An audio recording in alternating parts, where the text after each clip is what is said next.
नमस्कार, स्वागत है आपका न्यूज अपडेट में। मैं हूं सनी गंगासागर आपके साथ में। इस बुलेटिन में बात करेंगे महिला आरक्षण बिल से जुड़ी संविधान के संशोधन की खबर को लेकर, जहां पर कल लोकसभा में जब बिल पास नहीं हो पाया तो उसके बाद संसद में जिस तरह से हालात बने उस पर अब सत्ता पक्ष और विपक्ष दोनों ही आमने सामने हैं। लेकिन कल क्या हुआ, कल 543 सीटों से बढ़ाकर 850 सीटें करने के प्रावधान को लेकर जब इसके पहले चर्चा हुई 21 घंटे की, उसके बाद वोटिंग कराई गई थी और इस वोटिंग में 528 सांसदों ने वोट डाले थे, जिसमें कि पक्ष में आपको याद होगा 298 पक्ष में वोट पड़े थे, जबकि इसके विपक्ष में 230 वोट पड़े थे। बिल को पास कराने के लिए 2/3 बहुमत की जरूरत थी।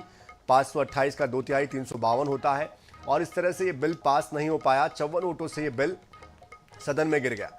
सरकार ने बाकी दो बिल, परिसीमन संशोधन संविधान बिल 2026 और केंद्र शासित प्रदेश कानून संशोधन बिल 2026 पर सरकार ने खुद ही वोटिंग कराने से इनकार कर दिया, क्योंकि इससे संबंधित बिल था। 11 साल के शासन में ये पहला ऐसा मौका होगा जब मोदी सरकार के सदन में कोई बिल पास नहीं हो पाया उनके रहते हुए। और इससे पहले अमित शाह ने 1 घंटे अपनी स्पीच दी और कहा कि अगर ये बिल पास नहीं होता है तो इसकी जिम्मेदारी सीधे तौर पर विपक्ष के लिए उन्होंने जिम्मेदार ठहराया कि विपक्ष इसके लिए जिम्मेदार होगा।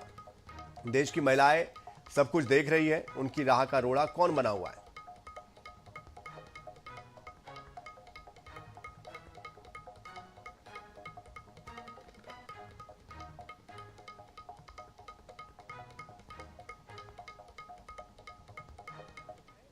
कि ये महिला बिल नहीं है, ये हिंदुस्तान का राजनीतिक जो स्ट्रक्चर है, इलेक्टोरल स्ट्रक्चर है, उसको बदलने की कोशिश है। ये हमने रोक दिया है और मैं अभी कह रहा हूं, प्रधानमंत्री से कह रहा हूं, अगर आप महिला बिल चाहते हैं 2023 का महिला बिल निकालिए, उसका इम्प्लीमेंटेशन आज से करिए और पूरा का पूरा ऑपोजिशन 100% आपको समर्थन देगा। आरक्षण की बात नहीं थी, ये देश के लोकतंत्र की बात थी, ये देश की अखंडता की बात थी। हम कभी इससे सहमत नहीं हो सकते कि आप इस महिला आरक्षण को इस तरह से परसीमन से जोड़े कि वो पुरानी जनगणना पर चले जिसमें ओबीसी शामिल भी नहीं है। तो ये मुमकिन ही नहीं था कि ये बिल पारित हो और मेरे ख्याल से हमारे देश के लोकतंत्र के लिए, हमारे देश की अखंडता के लिए ये एक बहुत बड़ी जीत है। देखिए, हमने कहा था कि हम महिला आरक्षण के लिए बिल्कुल समर्थक है, हम आज भी वोट करने के लिए तैयार हैं, लेकिन डीलिमिटेशन से आप इससे कोई लेना देना नहीं है। आप इन दोनों को डीकपल कीजिए, मतलब अलग अलग कीजिए। डीलिमिटेशन को ले आना बहुत बड़े बड़े मुद्दे उठाते हैं और हम वो नहीं चाहते थे, क्योंकि दक्षिण भारत के विषय, छोटे राज्यों के विषय, बहुत सारे विषय होते हैं। तो इसलिए हमने कहा कि आप महिला आरक्षण तुरंत लेके आइए, हम समर्थन दे देंगे, लेकिन डीलिमिटेशन, ये वोट जो हमने किया खिलाफ, ये महिला आरक्षण के खिलाफ नहीं है, ये सिर्फ डीलिमिटेशन के खिलाफ। क्या बोले इसके लिए? जो हमारा पक्ष था वो हमने अपना पक्ष बिल्कुल साफ रखा है और लगता तो ये कि फिर गाड़ी थमी रह गई, लगता कोशिश में कुछ कमी रह गई होगी।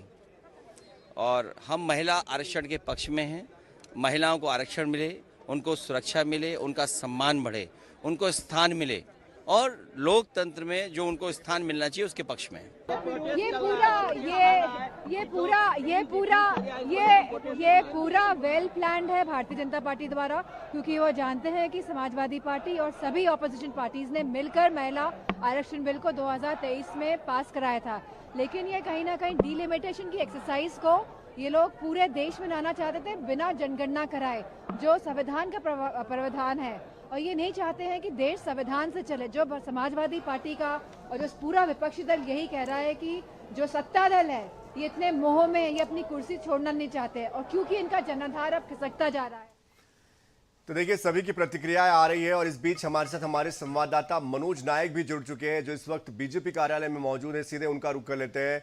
मनोज, वहां पर किस तरह से बीजेपी की रणनीति है? क्योंकि देखिए, यहां पर सवाल कई तरह के खड़े होते हैं। पहली बात तो मंशा को लेकर सवाल खड़े होते हैं कि 2023 में जब ये पास हो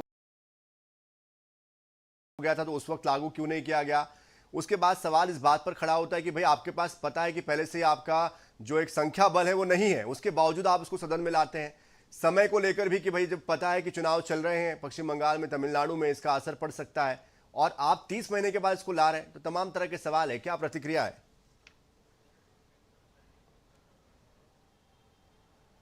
निश्चित रूप से कहीं ना कहीं महिला आरक्षण बिल आज संसद में जब गिर गया, उसके बाद भाजपा में भी एक खलबली मची हुई। और आप देख सकते हैं भाजपा का एकात्म परिसर कार्यालय अभी अब से कुछ देर पहले यहां पर भाजपा के प्रदेश अध्यक्ष किरण सिंहदेव भी पहुंचे हैं। वे प्रधानमंत्री नरेंद्र मोदी का संबोधन सुनेंगे। हमारे साथ यहाँ पर भाजपा के कार्यकर्ता है, खासकर महिला कार्यकर्ता भी है, उनसे भी बात कर लेते हैं। कहीं ना कहीं एक बड़ा बिल लाया था भाजपा ने, महिलाओं को बड़ा फायदा होता, लेकिन विपक्ष को विश्वास में नहीं लिया गया और विपक्ष कह रही है कि उन्होंने परिसीमन के खिलाफ ये वोट किया है। देखिए, सबसे पहले तो विपक्ष जो कांग्रेस का नारी शक्ति केवल एक नारा है और वो भी चुनावी नारा है ना। कांग्रेस या गठबंधन के जितने भी उनके दल हैं वो कभी नहीं चाहते नारी को आगे बढ़ाने के लिए। उनके लिए नारी सिर्फ एक रोटी बनाने के लिए घर में पड़ी हुई वस्तु है जो चुनाव के समय 50% वोटिंग के लिए बाहर आए, है ना। और दूसरी चीज कि उनकी कभी मंशा रही नहीं तो 30 साल पहले ही ये बिल आ जाता और नारियों को अपना अधिकार मिल जाता। 2023 में ही भाजपा ने पहले से पारित करवा लिया, उसी समय पूरी कसरत की जा सकती थी ताकि आज ये स्थिति ना बनती। देखिए, परिसीमन के बिना, परिसीमन पिछले कई सालों से रुका हुआ था, परिसीमन के बिना और उसको लागू करना बड़ा कठिन था। एक माने आप जनसंख्या आज भी जानते हैं कि बढ़ी हुई है, जनसंख्या के आधार पर ही ये बिल को लागू किया जा सकता था कि कौन सी जगह पर कितनी महिलाएं वोटर है उसके आधार पर ही इसको लागू करना था। तो इसीलिए तो 29 का समय मांगा गया था कि जनसंख्या का एक वो हो जाए, उसके बाद ये बिल को लागू कर दिया जाए। ये विपक्ष कह रही है कि बंगाल चुनाव है, तमिलनाडु चुनाव है, केरल चुनाव है, उसमें लाभ लेने के लिए भाजपा ने महिला आरक्षण बिल को संसद का विशेष सत्र बुलाकर लाने की कोशिश की। देखिए, संपूर्ण विपक्ष का कुरूपित चेहरा, पूरे विपक्ष का, कांग्रेस पार्टी का महिला विरोधी चेहरा आज पूरे देश के सामने उजागर हो चुका है। और आज जब पूरे देश के अंदर में महिलाओं के अंदर में आक्रोश है, उस आक्रोश को देख करके संपूर्ण विपक्ष अपना मुंह छुपाने का प्रयास कर रहा है, इसलिए बगले झांक रहा है। कभी बंगाल चुनाव का बहाना बना रहा है, कभी परिसीमन का बहाना बना रहा है, लेकिन देश की माताएं बहनें ये समझ चुकी हैं कि पूरा विपक्ष कांग्रेस सहित महिला विरोधी है। अब इस बात को झुटला नहीं सकते हैं कांग्रेस के लोग और विपक्ष के लोग। उनका ये जो कुरूपित चेहरा है वो माताओं बहनों के बीच में उजागर हो गया है। और इसीलिए पूरे देश के अंदर, आज छत्तीसगढ़ के अंदर में नारी शक्ति के अंदर जो आक्रोश है, वो आक्रोश सड़क के ऊपर निकल करके सामने आ रहा है। और आने वाले समय के अंदर में विपक्ष के एक एक जनप्रतिनिधि को जब वो जनता के बीच में जाएंगे, मैं उनसे पूछना चाहता हूं कि वो कैसे उस मातृ शक्ति से नजरें मिला पाएंगे, कैसे, किस हक से, किस अधिकार से वो अपने लिए, अपने पार्टी के लिए, अपने नेताओं के लिए उन माताओं बहनों के चरण स्पर्श करके वोट मांगेंगे। इस बात का जरा आत्ममंथन और चिंतन संपूर्ण विपक्ष के नेताओं को करने की आवश्यकता है। इस देश की माताएं बहनें किसी सूरत में, किसी कीमत में विपक्ष के किसी भी नेता को अब माफ नहीं करने वाली है। देश की आधी आबादी का सवाल था, तो कहीं ना कहीं भाजपा को विपक्ष को पूरी तरीके से विश्वास में लेना था, पूरी तैयारी करना था, क्योंकि इससे पहले जितने भी बड़े कानून भाजपा ने लाए सब हमें सफलता मिली, चाहे वक्फ कानून हो, 370 हटाने की बात हो, ये तमाम जो विषय थे कहीं ना कहीं भाजपा के लिए भी मुसीबत का सबब बने थे, लेकिन उसमें हार नहीं हुई। महिला आरक्षण बिल में कहीं ना कहीं भाजपा को शिकस्त झेलना पड़ा है। देखिए, देश के सामने कांग्रेस का वास्तविक चाल और चरित्र सामने आ चुका है और बड़ी बेशर्मी के साथ भाजपा के ऊपर कांग्रेस आरोप लगाती है। इस मामले में भाजपा ने हमेशा महिलाओं का सम्मान किया है, नारियों का अभिनंदन किया है, इसका प्रमाण ये देश देख चुका है। मनोज, दो सवाल है मेरे। जनजाति समाज की महिला को देश का राष्ट्रपति बनाना, मैं बात करूं छत्तीसगढ़ की, तो अभी तत्काल में प्रदेश से राज्यसभा सांसद भेजी गई श्रीमती लक्ष्मी वर्मा जी, इस देश का बजट पेश करने वाली महिला श्रीमती निर्मला सीतारमण जी।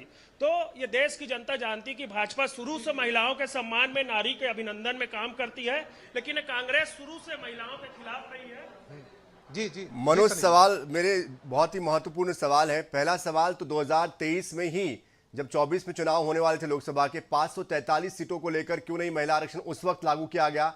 अब भी कल जब चर्चा हो रही थी तब भी विपक्ष कह रहा था कि हमें कोई दिक्कत नहीं है, आप आज लागू कर दीजिए 543 सीटों पर, हमें वो भी मंजूर है। परिसीमन के लिए सबसे बड़ा सवाल विपक्ष यही उठा रहा है कि परिसीमन के लिए जो आंकड़ा निकाला जा रहा है वो 2011 की जनगणना के अनुसार निकाला जा रहा है, जबकि 2026 में जनगणना शुरू हो रही है, तो उसका आधार क्यों नहीं लिया जा रहा है? सीधे सीधे संघीय ढांचे को अपने अनुसार तोड़ने मरोड़ने की बात विपक्ष कहता है।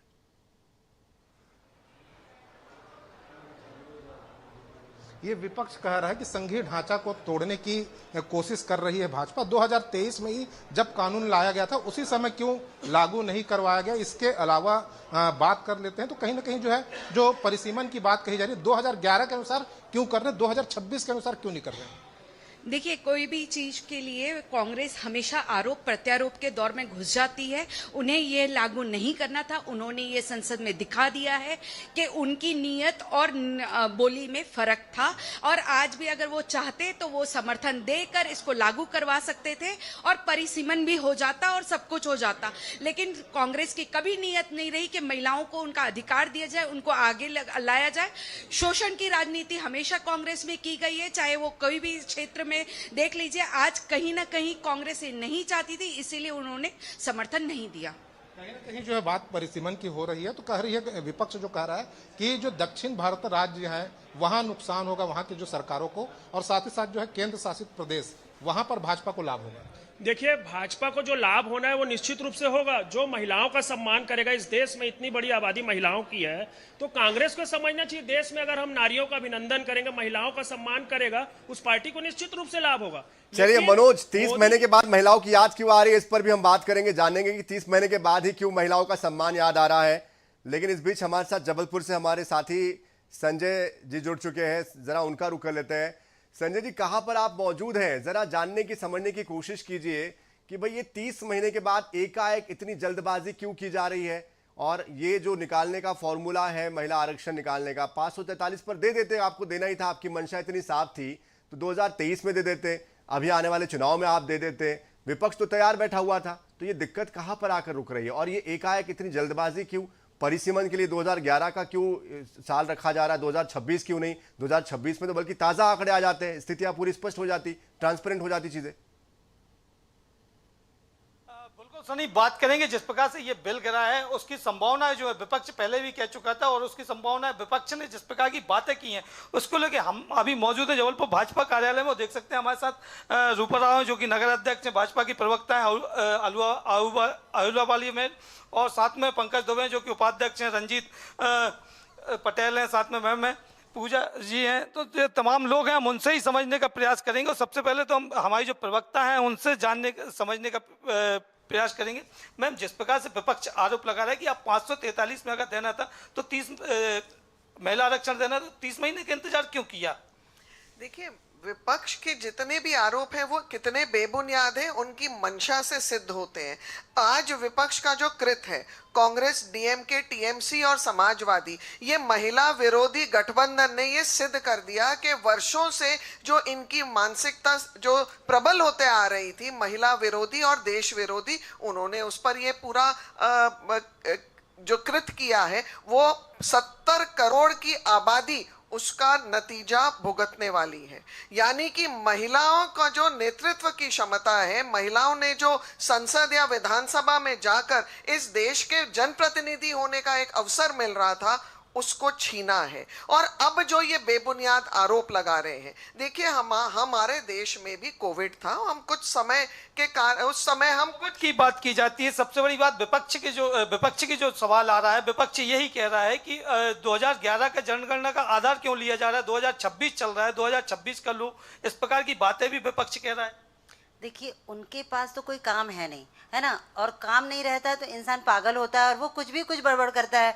तो बस उनका शुरू से ही दोहरी मानसिकता वाले इंसान है वो लोग। संजय जी, जरा रोकूंगा आपको, बीच में टोकना चाहता हूं मैं, क्योंकि मैडम कह रही है कि इससे कोई फर्क नहीं पड़ेगा। जरा उनको बताइए 2011 से लेकर 2026 में जनसंख्या कितनी ज्यादा बढ़ गई है, और चूंकि यहां पर अब जातियों का भी सेंसस निकलना है तो आने वाले समय में मुश्किलें बढ़ सकती थी, और इसलिए भी शायद इस तरह से एक तीर से दो निशाने चले गए हैं। एक तरफ आप ये दिखाने की कोशिश कर रहे हैं कि आप महिला विरोधी है विपक्ष, दूसरी तरफ आप ये बताने की कोशिश कर रहे हैं कि हम महिलाओं के समर्थन में। तो 30 महीने का वक्त क्यों लग गया? और तीसरा और सबसे महत्वपूर्ण पॉइंट तो यही है कि इतनी जल्दबाजी क्यों है? आपको रुकना चाहिए, सेंसस हो जाने दीजिए, जनगणना हो जाने दीजिए, परिसीमन होने दीजिए, उसके बाद कीजिए, और जल्दी है तो 543 पे कर दीजिए।